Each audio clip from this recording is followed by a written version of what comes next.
On the show today, we have Jorge Abreu here with us. Welcome, Jorge. How's it going? It's going good. How you doing? We are doing well. Well, before we get started, here is a little bit about Jorge. Jorge has been investing in real estate full-time for over 14 years now. He has wholesaled over 200 properties, fixed and flipped over 100 properties, and have developed several new construction projects totaling over $8 million in ground up. Jorge is currently both an active and passive multifamily investor who has over 1,700 doors on the GP side and over 1,400 doors on the LP side. He is based out of Dallas and currently owns properties throughout Texas and Oklahoma, and he also hosts a monthly meetup with a huge attendance and following. Well, it pretty much sounds like you cover it all, and we'll have you break it down for us in today's interview. So let's have you start by telling the listeners a little bit more about yourself and what you currently do. Sure. I mean, you said quite a bit right there, but I've been doing real estate investing for about 13 years full time now. And in the last 3 to 4 years, I've been mainly focusing on multifamily. In those 13 years, along the way, I decided to also open a construction company, which in the same token, I've also focused my efforts there in multifamily and commercial as well. And as far as goals, I want to get to 10,000 doors as soon as possible. Like you mentioned, we currently have 1,720 doors. Next couple months, we should be getting to 2,500 doors. And, it's not all about doors, but the 10,000 mark, I think, marks where we can most likely start bringing in-house property management and really start growing from there. Great. Awesome. Huge goals there. And I want to start with a couple of large acquisitions that you've recently purchased or maybe are in the process. It sounds like purchasing. I think you closed on a 1,000 unit portfolio and also an 850 unit property. So how are you able to take down properties of this size? What's the process? Yeah, so, the process within itself is pretty similar to taking down a 30 unit, as far as the syndication and how it's structured. The only difference when you do so many units is you have to have a team. There's only so much you can personally do. So when I started doing the multifamily, I set out to build a team, and I started it that way. So from day one, I was setting systems and processes for everything we did, and the only way to get something done at that scale is if you have systems and procedures. Inspecting 850 doors versus 30 doors, that's a difference, yes. But if you've got a good system and procedures in place, then it's the same thing, just repeat. So I like to walk every unit when we purchase multifamily. I can only imagine walking 850. Do you walk those yourself, or is it your team that does it together collectively? I mean, we do it collectively. So our last large acquisition was 1,275 doors.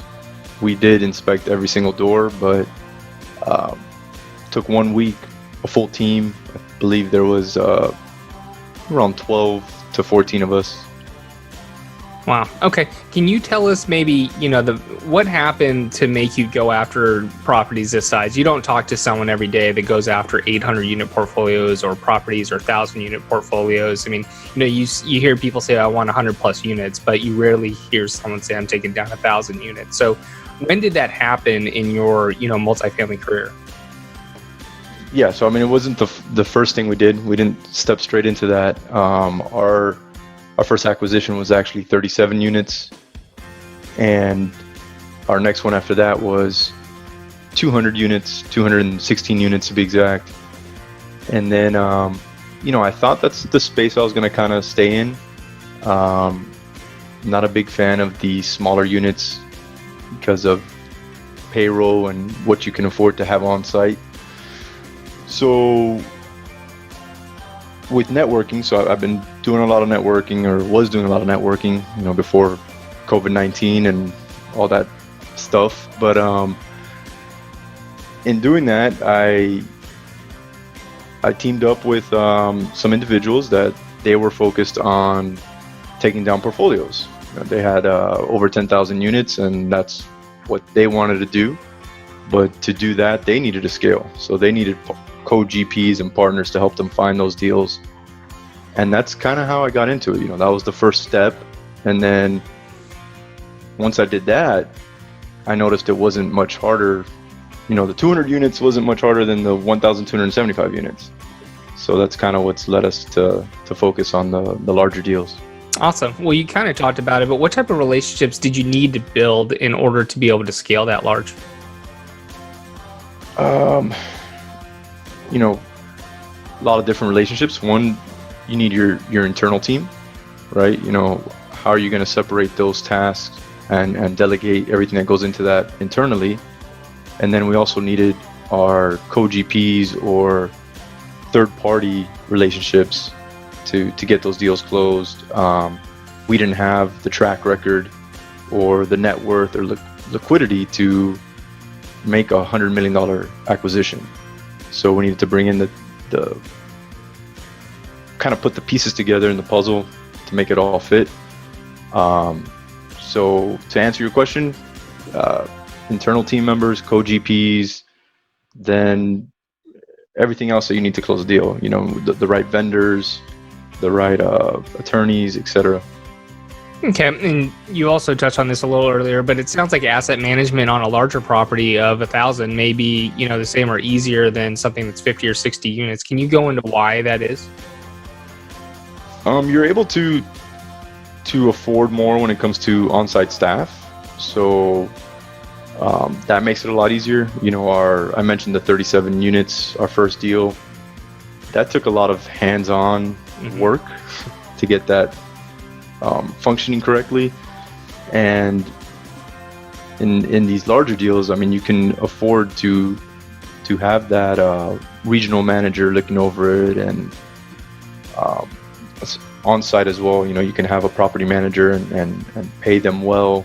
And then it goes back to systems and procedures, having good tracking your KPIs, meeting weekly, making sure that you're on top of it and that you're not looking at numbers after the fact, that you're not just looking at your monthly report and then it's too late to adjust. Once you have that down packed, it's, there are times where you got to go put out some fires, but usually if you're doing it right, hopefully you're just managing it and not putting out fire after fire.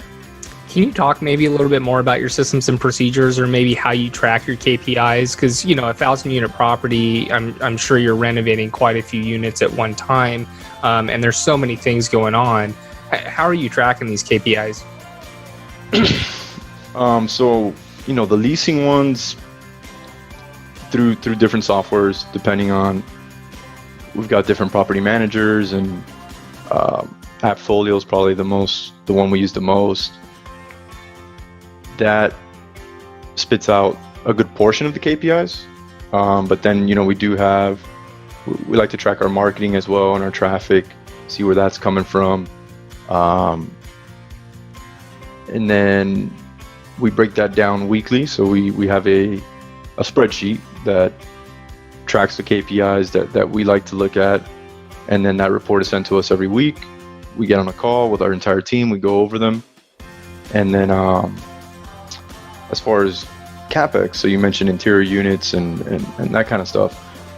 So with the construction company, our construction company does the Kpis as well, and we use a property management software. We were using Buildertrend, and then we just switched over to another software called Red Team. And within that software, we track our project schedule, which tracks the large exterior or deferred maintenance items, as well as the interior units. The interior units become a little trickier, when you have 1,275 units to upgrade and you got to keep track of all that. I am still adjusting what we use specifically to track all the units. So I'm kind of open to something there. But okay, so that the red software that you mentioned, that doesn't necessarily track the interior units? It becomes a little trickier with the interior units. You'd have to create a lot of different items within it becomes too robust. So no, not necessarily. We've been using spreadsheets so far. We use the same thing, and I can see the larger the property gets and the more renovations you're doing, obviously that can definitely get lost in the shuffle. So we're looking for the same thing. So, so is it just a matter of a mindset that you're taking down these larger deals, or is there something else to it? Because again, you don't really see people taking down these larger deals. They kind of do stay in that space that you were saying, 100 to 2, maybe 300 unit properties. So what's the secret here? You know what? I did forget to mention a very important piece of the whole puzzle, which was the equity partners. So versus raising 24 million from individuals, at 75,000 or 100,000 each, we have brought in some equity institutional investors that will bring in 10 million or 15 million and make the rest of the equity raise a lot easier to do. And I think once we realize that we can leverage that and we can make those partnerships, that's made it a lot easier. Yeah, I would assume so. How did that relationship come about? And is it just as easy as reaching out to these guys and having them in on a deal? What's kind of the key components there to build a relationship with that type of person or that type of partner? Yeah, I mean, you've got to look in the right places, and then it is just reaching out to them and touching base, but then it's also having the track record. And if you don't have that track record, then leveraging somebody else's track record that you're going to partner with. They're definitely going to want to see that you're seasoned, that you've gone full cycle on some deals. So it's not like you can just jump straight into it with nobody behind you, but other than that, it's just reaching out to them, and building a relationship like you would with a broker or anyone else. Depending on the institutional or where the capital is coming from, these types of institutional funds can take longer to close on or could pull out last minute. Can you talk a little bit more about that and maybe some of the challenges that could arise if you are working with such a big funder? Yeah, I mean, it's how I lost all my hair. But no, it could be nerve-wracking. I mean, depending on, so everything's negotiable. You can negotiate with them to where you're not literally just waiting for them to send the check the day before you close. If you can get them to put some money in, some funds in before the closing, that's ideal. Mm-hmm. Easier said than done, but it can be done. If you don't do that, I mean, you need to have some backups. On the first one we closed, we had two parties fall out, commit and then uncommit. But we had several backups lined up, and you got to be ready to hustle. I mean, yeah, you got to make it happen. Yeah, I can only imagine needing 10 or 15 million to close on a deal and someone backs out. I mean, I would lose every piece of hair on my head, So that's definitely some time. And that's good you have backups. I mean, that's important with anything, whether you're raising, just 1 million or 24 million, right? You can't expect all that to come in. So, okay, great. So as the CEO of your own investment group, where do you see yourself spending the most time to get the best results? Because there's so many things going on. Plus, you're the CEO of your construction company too. So where do you see the best results coming out? When I can concentrate most of my time on marketing and networking, naturally I like to market and advertise the company, or what we do and how we help individuals.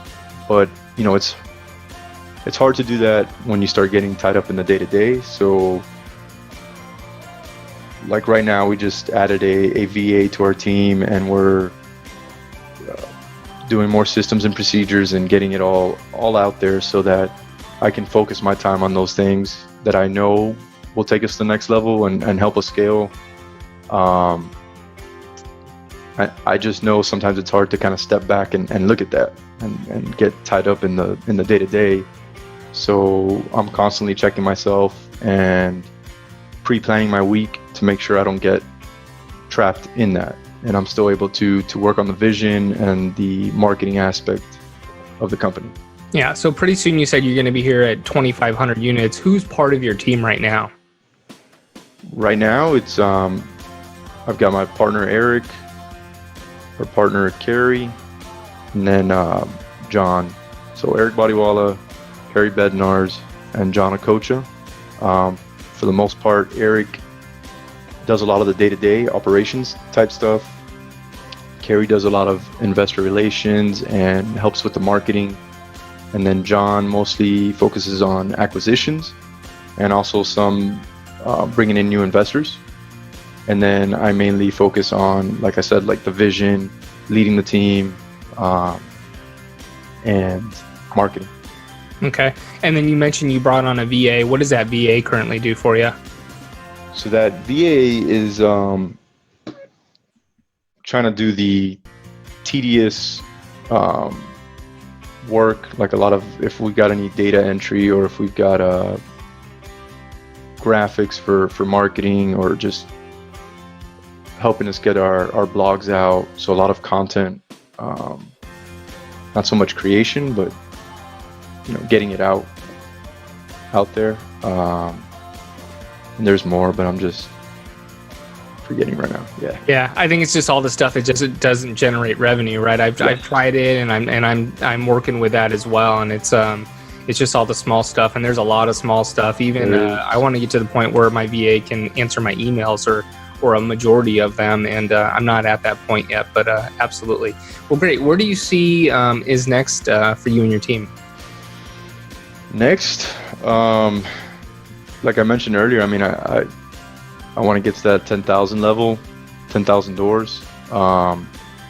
So we've really taken this stay at home, whatever you call it, but this last 6 weeks or 7 weeks to really focus on our systems and procedures, get everything out there, so that we can continue to grow and add team members and get to that goal of 10,000 doors before the end of next year was the original goal. COVID-19 has slowed that down a little bit, but we'll see. Maybe we just gotta push. I do think there's gonna be a lot of opportunities popping up here shortly. I don't think it's gonna last that long. Hopefully, we start getting back. We were just talking about before we went live, about Texas just opened back up and a bunch of other states. So hopefully we open up correctly and we can get back sooner than later. Yep, I'm hopeful for that too. I do see there is a buying opportunity coming, but I do think it's going to be a shorter window. I think it will be a 2 to 3 year kind of recovery, but I think the buying window is going to be shorter than that, kind of like you mentioned. So Lalita is going to take us into our final 4 questions. Are you ready? All right, George, here we go. What is the one tool you use in real estate investing that you could not do without? Oof, the one tool? Mm-hmm. I would say it'd either be CoStar or Active Campaign. Sorry, I know you said one, but... That's okay. All right, thanks. Can you tell us a story about your biggest mistake in real estate investing so far, and what is the main takeaway for our listeners? Oof. In real estate investing in general is probably starting with single-family homes. I would have loved to go straight into multifamily, but I think it was a little bit of mindset, thinking that I could not acquire a 100-plus unit apartment. So yeah, I mean, if 13 years ago I started with apartments, it'd be a different story. No doubt about it. Yeah, I was just going to say Kyle can relate to that too. Yeah. What is it that you need to do now to grow your life to the next level? My life in general?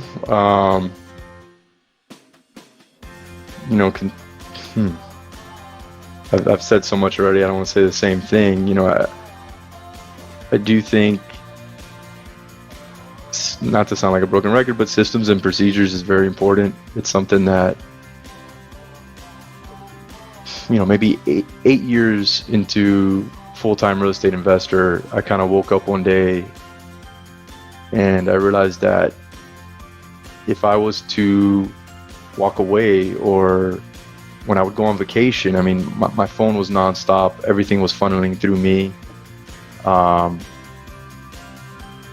And when I realized that, and the only way to really create that wealth is to have things working while you're not there, have the passive income. Business can be passive income as well if you build it that way. So since then, I kind of started on that path, and I feel like I've made great improvements, but I still got that last stretch. Yeah. Where if I put a little bit more work, a couple of years from now, I'll be there. Sounds good. And lastly, George, where can people find out more about you? Our website is elevatecig.com. You can also shoot me an email at George, spelled Jorge, Jorge, at elevatecig.com. If your listeners want to send me an email, I'll send them a couple checklists I have. I have questions to ask a sponsor before you invest, and also a due diligence checklist. Perfect. Well, thanks for your time and sharing your real estate journey with us today. We enjoyed having you on our show.